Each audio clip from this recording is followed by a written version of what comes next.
আল্লাহ কি কাউকে বলছে এ বান্দা চাকরি বাদ দাও, ব্যবসা বাদ দাও, শুধু জিকির করো?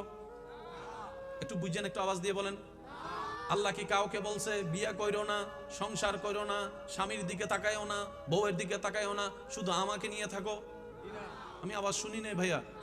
আল্লাহ কি কাউকে বলছে স্কুলে যাও না, কলেজে যাও না, মাদ্রাসায় যাও না, শুধু নামাজ নিয়ে থাকো? আমাদের আল্লাহ তেমন না। আমাদের আল্লাহ কি বলে জানেন? বান্দা, আমি দুনিয়াও বানাইয়েছি তোদের জন্য, আখিরাতও সাজিয়েছি তোদের জন্য, জান্নাতও বানিয়েছি তোদের সুখের জন্য, শান্তির জন্য, আনন্দের জন্য। আমি রব বানালাম দুনিয়া তোদের জন্য, নিবি না কেন? স্বর্ণ তো ফেরেশতা পড়বে না, তোরা পড়বি।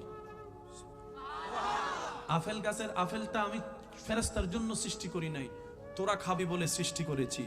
আমি আল্লাহ সৃষ্টি জগৎটাকে এমন ভাবে সেটিং করেছি আমার বান্দাদের জন্য, আনন্দের জন্য, সুখের জন্য, সুন্দর জীবনের জন্য যা কিছু দরকার পরিমাণ মোতাবেক আমি আল্লাহ পৃথিবীতে তা দান করে দিয়েছি।